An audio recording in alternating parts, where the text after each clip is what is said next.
Hello friend, আসসালামু আলাইকুম। আশা করি সবাই ভালো আছেন। ভালো নেই আজ আমি। অনেক কষ্টের পর একটু পানি কমেছে, তাও পুরোপুরি না। যার কারণে গুমতির পানির যে অবস্থা এখনও পরিবর্তন বলতে গেলে সামান্য হয়েছে, পুরোপুরি না। পরিস্থিতি যদি ভালো হতো তাহলে বলতাম খুব ভালো, কিন্তু এখনও পুরোপুরি ভালো বলা যাচ্ছে না। বৃষ্টি গতকাল থেকে আজ পর্যন্ত বৃষ্টির খুব কমই ছিল।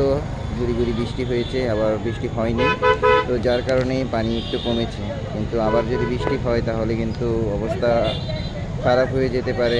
আইল এর কিছুটা, গুমতির পাড়ের কিছুটা অংশে পানি নেমেছে, পুরোপুরি না। তো তারপরও বিপদসীমা কিন্তু এখনও আমাদের থেকে কেটে যায়নি। আমাদের খেয়াল রাখতে হবে এবং আপ্রাণ চেষ্টা করতে হবে যদি বিপদ আসে তার মোকাবেলা করার জন্য।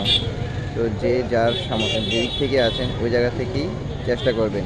আর যদি না পানি কমে যায় তাহলে তো আল্লাহ আমাদেরকে রহমত করেছে। সবাই আল্লাহর কাছে দোয়া করবেন যাতে গুমতির পানি খুব দ্রুত কমে যায়। আর যারা ঘরবাড়ি হারিয়েছে,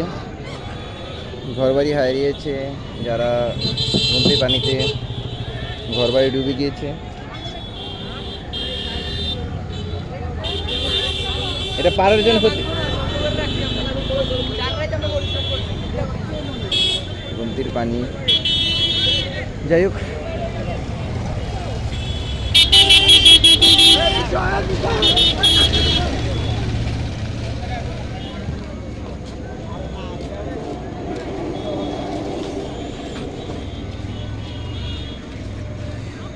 গুমতি বেরিবার এখনো কিন্তু বিপদ সীমার মধ্যেই আছে।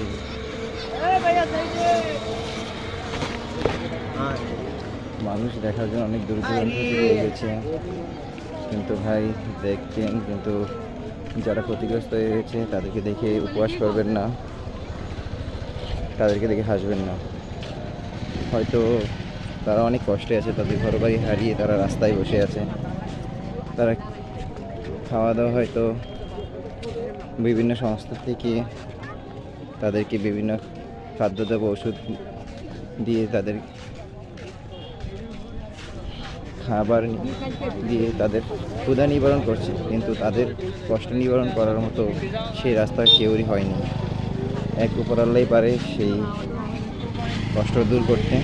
তাই আমরা সবাই আল্লাহর কাছে দোয়া করব যাতে সবাই তার ঘরে সুস্থ মতো ফিরে যেতে পারে এবং তাদের ঘরবাড়ি সহি সালামতে থাকে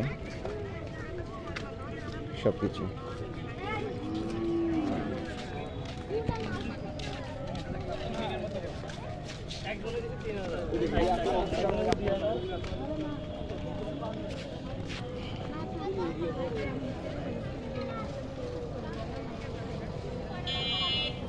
মসজিদে পানি নিচে ডুবেছিল।